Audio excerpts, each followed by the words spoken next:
Prophet Muhammad. Was he a seal of prophethood, more so than Abraham, Moses, or Jesus could claim? Or was he a charlatan, taking advantage of the early Jewish diaspora and early Christian tension to form his own inherently Arab version of religion? Today we'll be looking at the 5 most shocking things Muhammad did. Stay tuned for future videos as we go deeper and compare Islam to its competing Abrahamic traditions. With that said, let us begin. Number 1. The death of Khadijah. The religious life of Muhammad can most easily be understood in 2 parts. Muhammad was raised as an orphan in the wealthy Quraysh tribe of Mecca, circa 570 CE. His father died while he was in the womb, then his mother shortly after birth, then his wet nurse after that. He was cared for by his wealthy uncle, Abu Talib, though most details of daily life are almost completely based on historical inference. By his 30s, Muhammad had secured a career as a traveling salesman for a wealthy businesswoman known as Khadijah. Through this, Muhammad was able to witness not only the pagan culture of Arabia, where the Kaaba already existed as a pagan shrine, but also the surrounding nations that represented the height of early Orthodox Christian and Rabbinic Judaic movement. Though the Arabs had a plurality of religion amongst them, nothing had quite united their culture or created a uniform purpose. Yet. By age 40, Muhammad had made a habit of retreating into the nearby mountains for solitary meditation sessions. It was said he was trying to connect with God and find purpose, though again, history does not bear a single witness to his actual time in the cave. What we have are highly airbrushed stories, codified extensively in the Quran and Hadith years after Muhammad's death. It's said that one fateful day, an angel, displaying himself as a horrifically tall, violent creature, revealed himself to Muhammad in the cave and commanded him to Iqra, or read. Being illiterate, Muhammad responded, "I can't read." "Read," barked the violent angel, this time choking Muhammad for emphasis. It's said that Muhammad left the cave traumatized, running back to his home and seeking refuge under the covers with his wife Khadijah. When she heard the angel speak to him, she called her relative, who was known to carry an Arabic translation of the Bible. Waraka ibn Nawfal was the potentially illiterate cousin of Khadijah that mistranslated a verse from the Bible to confirm that what Muhammad saw was an angel, and what he was on now was a prophetical mission. Waraka ironically died before things would get more intense. Muhammad took Waraka's conclusion to heart nonetheless and began a 13-year tirade in his hometown, warning that the pagans against the idol worship that fueled their economy, while retelling the stories of Old Testament prophets in a way that he hoped would appeal to the Jewish and Christian cross-sections of society.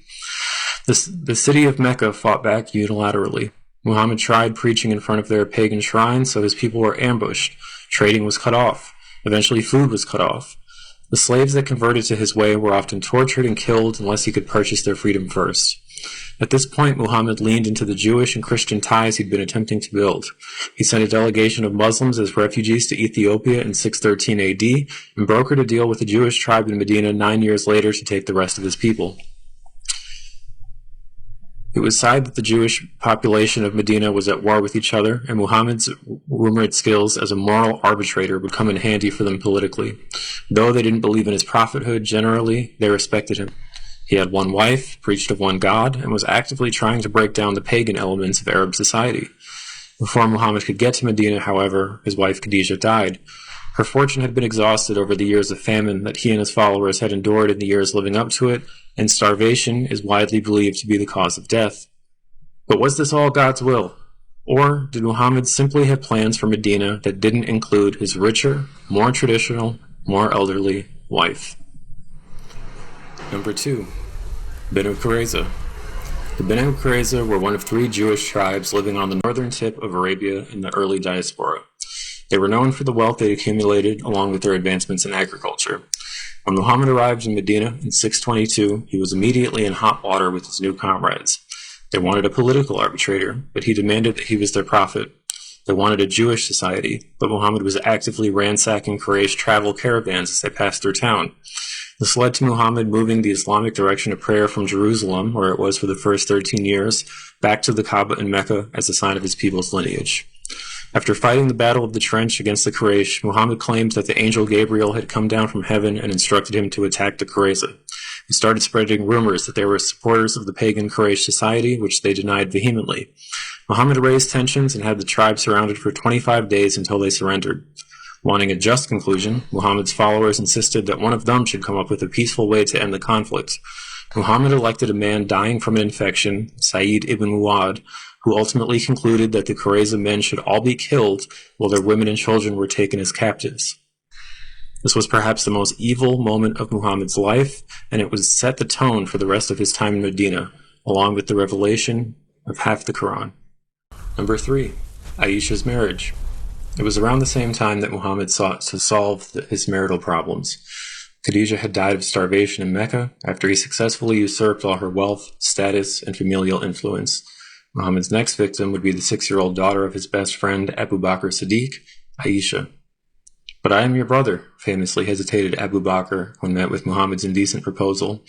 "You are my brother in Allah's religion and his book," Muhammad recanted, "but she, Aisha, is lawful for me to marry." This is cited in Sahih al-Bukhari, 5081. In a much more disturbing statement, Aisha is directly quoted as having said, "I used to play with dolls when I was with the Messenger of Allah, and he used to bring my friends to play with me." This can be found in Sunan Ibn Majah, 1982, Book 9, Hadith 138. And in a final variation of the same statement, Aisha is directly quoted as having said, "The Messenger of Allah married me when I was 6, and consummated the marriage with me when I was 9, and I used to play with dolls." While Muhammad's pedophilic affair was disgusting, immoral, and abnormal for the 7th century, he made it categorically worse and historically unforgivable by referring to it as a divine marriage. Aisha is ironically one of the most celebrated women in all of Islamic history, and children are named after her every day. The vast majority of what we know about Muhammad's life comes directly as quotes and confirmations from her lips. Legend has it that she never remarried after Muhammad's death and was frequently visited by traveling theologians that would go on to compile early iterations of Hadith and Quran. In other words, not only was Muhammad a sex criminal, but Islam takes irreplaceable religious instruction from his foremost victim. Make of that what you will the next time women's rights in Islam is brought up on the news. Number 4. The concubines. Islamic critics like Robert Spencer have rightfully compared the invasion of Banu Qurayza to an early Holocaust.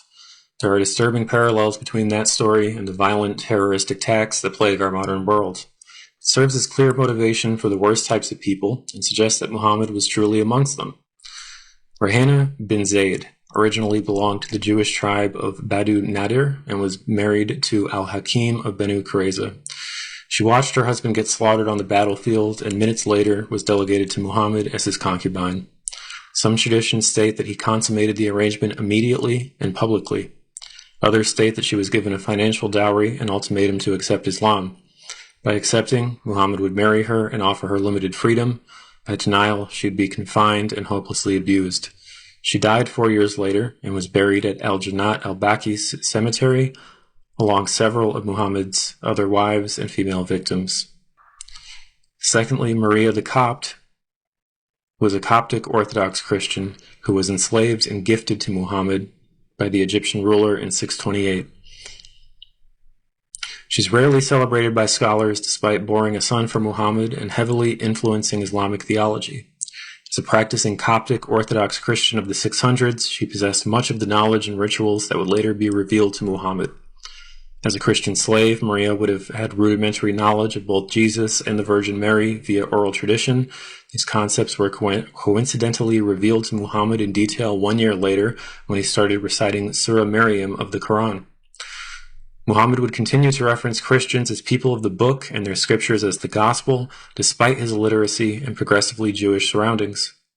Coptic Christians in particular at that time had a variety of uncanonical gospels in circulation that promoted Gnostic thought. Although the manuscripts were later burned, hidden, and not rediscovered until the 20th century, many scholars have found parallels between Christian Gnosticism and Muhammad's monotheism. If true, this is yet another direct link to Maria. There are a variety of disturbing hadiths attributed to the story of Maria, but the most relevant ones involve Muhammad's wives, Hafsa and Aisha, taking issue with the arrangement. The Messenger of Allah had a female slave with whom he had intercourse, but Aisha and Hafsa would not leave him alone until he said that she was forbidden for him.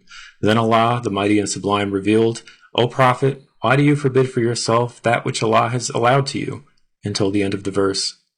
In a more detailed narration, Umar is quoted as saying, The Prophet said to Hafsa, "Do not mention it to anyone. The mother of Ibrahim, i.e. Maria, is forbidden unto me." She said, "Do you forbid yourself what Allah has made lawful to you?" He replied, "By Allah, I will not be intimate with her." Umar said he did not have intimacy with Maria, whereas Hafsa mentioned it to Aisha, upon which Allah revealed, "Allah has already sanctioned a way for you believers to absolve yourself from your oaths." These first-hand accounts show graphically that Muhammad was willing to make a mockery of marriage, lie to his adult wife, and make up divine prophecies to trick his child bride. To make things worse, he turned away from all his wives for a month, but could only stomach the symptoms for 29 days. The Prophet had said, "I will not enter upon them, my wives, for 1 month because of his anger toward them, when Allah had admonished them." So, when 29 days had passed, the Prophet first entered upon Aisha. Aisha said to him, "O Allah's Messenger, you had sworn that you would not enter us for 1 month, but only 29 days have passed, for I have been counting them one by one." The Prophet said, "The present month is of 29 days. Formerly trained Islamic scholars like Yasser Qadi have alluded to the authenticity of this incident in public lectures, whereas lay apologists have attempted to frame this entire historical event around a foul piece of honey that Muhammad allegedly consumed, which produced vile breath. Unlike these apologists, I trust the intellect of my readers to draw conclusions. Number 5. The death of Muhammad. Jesus died on a cross, and there's currently about 50 religious denominations based on that fact.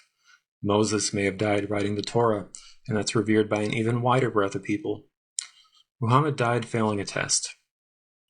Though covered scantily in Islamic circles, the Hadith mentions the incident of a Jewish woman from the surrounding city of Khaybar.